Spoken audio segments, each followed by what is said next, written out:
सेहत से जुड़ा है। जिस तरह हमने कुछ देर पहले भी आपको टीज़र दिया था कि जो ब्यूटी क्रीम्स का इस्तेमाल किया जाता है रंगत निखारने के लिए, रंग गोरा करने वाली क्रीम्स जो हैं, इसमें हम अक्सर ये बात करते हैं कि मर्करी होता है। मर्करी कितना होता है? क्योंकि ज़ाहिर है एक सेफ़ अमाउंट है, सेफ़ डोज है, वो तो समझ आती है, लेकिन जब डोज उससे बढ़ जाए, सेफ्टी लिमिट क्रॉस कर जाए, तो वो फिर हेल्थ हैज़र्ड हो जाती है।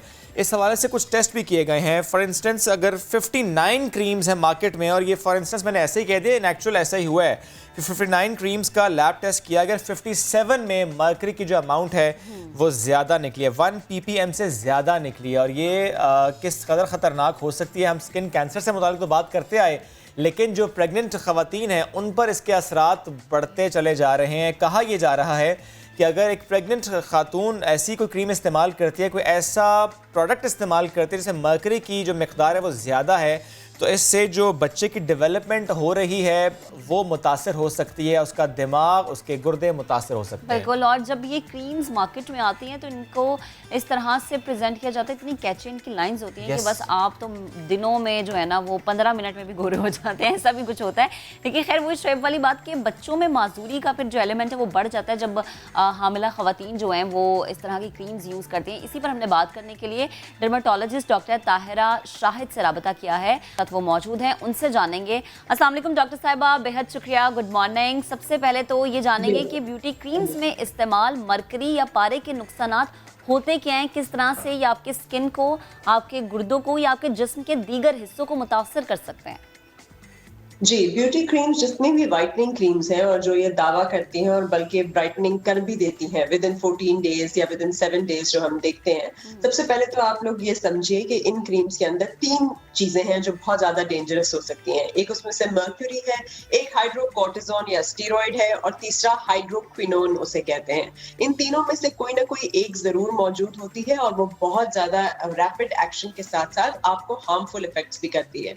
अगर हम मर्क्यूरी के हार्मफुल इफेक्ट्स पे आते हैं तो ये जब जज्ब हो जाती है हमारे स्किन से, तो आप सोचें कि एक शुरू अपने आपका जो दिमाग और नर्व्स है, जो आपकी नसें होती हैं, उनको ये फौरन के इफेक्ट करती है, और सिर्फ आपके नहीं बल्कि होने वाले बच्चे की भी। तो बच्चे के दिमाग की डेवलपमेंट हो गई, उसके जो मोटर स्किल्स होते हैं कि वो कुछ उठा सके, कोई काम कर सके, ये सारी स्किल्स भी उसके इफेक्ट होती हैं। आगे जाके आपके मेमोरी के ऊपर, कोऑर्डिनेशन के ऊपर इसका असर हो सकता है। हम इन चीजों को बहुत लाइट लेते हैं ना, हम कभी ये नहीं सोचते कि अगर बच्चा पैदा हुआ है किसी किस्म के बर्थ डिफेक्ट के साथ, या वो सुन नहीं पा रहा, या वो देख नहीं पा रहा, या उसके गुर्दे काम नहीं कर रहे, तो इसका क्या रीजन है?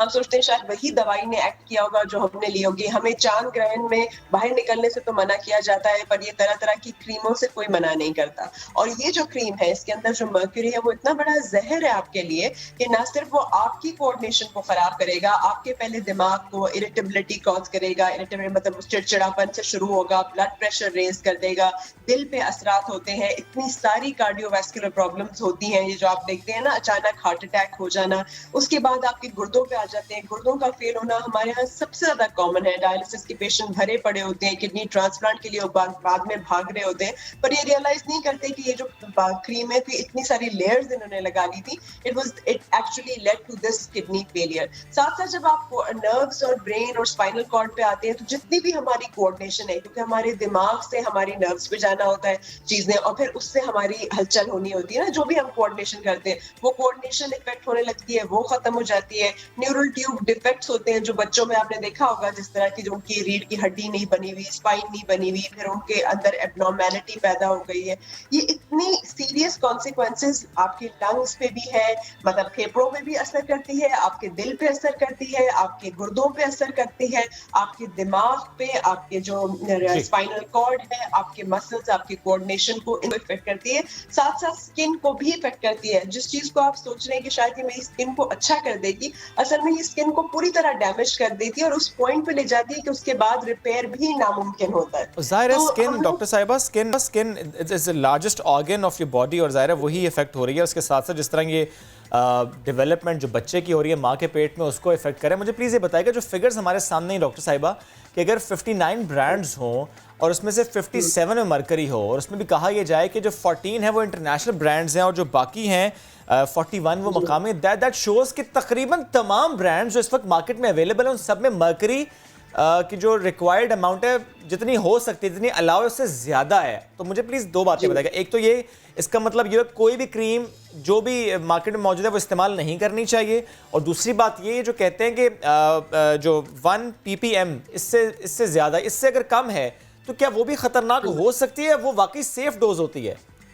नहीं देखिए, मैं ये कहूंगी कि आप लोग ऑल्टरनेटिव उस पे जाएं, ठीक है। Okay. ये जो व्हाइटनिंग या ब्राइटनिंग एजेंट्स हैं उसके अंदर आपके पास ऑल्टरनेटिव्स हैं। उन ऑल्टरनेटिव्स में आपके पास आर्ब्यूटिन है, कोजिक एसिड है, विटामिन सी है, ये सारी सेफ में आते हैं। लिकोरिस एक्सट्रैक्ट है, या फिर आप लेमन हो गया, इस तरह की चीजें जो आपकी नेचुरल एजेंट्स, मिल्क हो गया, लैक्टिक एसिड होता है, ग्लाइकोलिक एसिड होता है, अल्फा हाइड्रोक्सी एसिड होता है।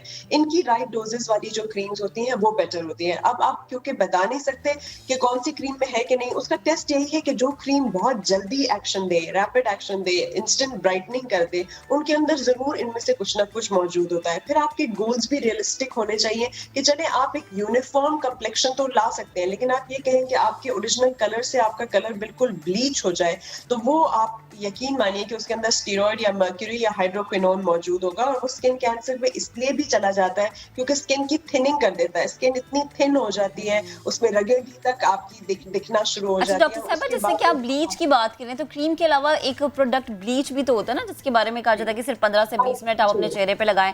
उसके अंदर तो इसकी मिकदार फिर बहुत ज्यादा होती होगी क्योंकि आपके बाल गोल्डन हो जाते हैं।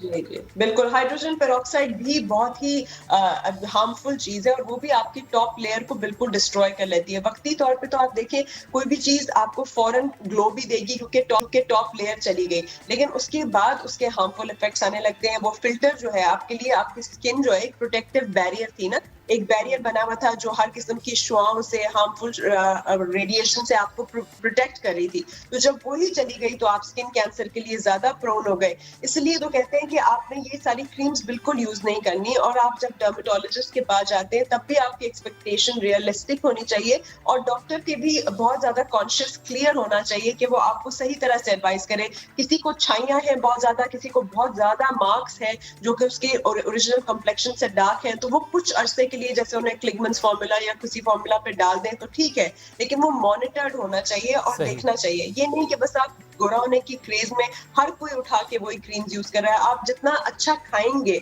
अपनी विटामिन सी, मतलब जितने ज्यादा फ्रूट्स और वेजिटेबल ज्यादा से ज्यादा खाएंगे, उससे ज्यादा पानी पिएंगे, धूप से परहेज करेंगे, धूप में जाते हुए सन ब्लॉक यूज करेंगे, और साथ एक्सफोलिएट करेंगे, मतलब अच्छी तरह से क्लेंजिंग करेंगे, टोनिंग करेंगे अपनी स्किन की, तो ऑटोमेटिकली आपकी स्किन ब्राइटेंड और अच्छी हो जाएगी, और आपको क्रीम्स की जरूरत नहीं है। आप एक ऑर्डिनरी मॉइस्चराइजर तो यूज कर सकते हैं, या फिर आप व्हाइटनिंग या ब्राइटनिंग के लिए जिसे हम कहते हैं, ये वाली जो चीजें मैंने आपको मेंशन की, कोजिक एसिड हो गया, आर्ब्यूटिन हो गया, विटामिन सी हो गया, लिकोरिस हो गया, अल्फा हाइड्रोक्सी एसिड्स हो गए, इनको यूज कीजिए। लेकिन ये जो इंस्टेंट क्रीम्स होती हैं जिसमें मर्क्यूरी, हाइड्रोक्विनोन या हाइड्रोकोर्टिसोन होता है, उसको आप यूज मत करिए। और वो आप ये नहीं है कि महंगा ब्रांड होगा, इंटरनेशनल होगा तो आपने कहा शायद ये ठीक है।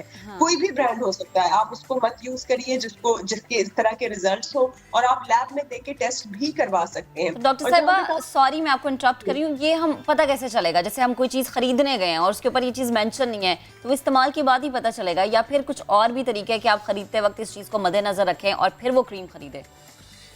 एक तो सबसे पहले ये कि आपने देखना है, इंग्रेडिएंट्स पढ़ने हैं। अब अगर इंग्रेडिएंट्स में उन्होंने नहीं लिखा हुआ तो ये भी देख लें कि drastic results in 2 weeks, 3 weeks, 4 weeks लिखा हुआ है कि नहीं लिखा हुआ। अगर ये भी नहीं लिखा हुआ तो बेस्ट रिजल्ट यही है कि फिर आप रिलाई कर सकते हैं, या आप लैब को दे दें, या फिर अपने डर्मेटोलॉजिस्ट को ट्रस्ट करिए। अगर कोई अच्छा ट्रस्टवर्दी डर्मेटोलॉजिस्ट है, उससे बोलिए, उससे बताइए कि मुझे सही वाली क्रीम सजेस्ट करें जिसके अंदर ये वाले केमिकल्स नहीं होंगे। प्रॉब्लम ये है, उनकी भी लिमिटेशन आ जाती है, क्योंकि जो उनको आके मार्केट कर रहे होते हैं वो ये उनको बता रहे होते हैं कि हमने इसमें कुछ नहीं किया हुआ। तो मेरा ख्याल है as a doctor, as a responsible doctor, हम सबको उसका लैब टेस्ट करवा लेना चाहिए और फिर ही प्रिस्क्राइब करना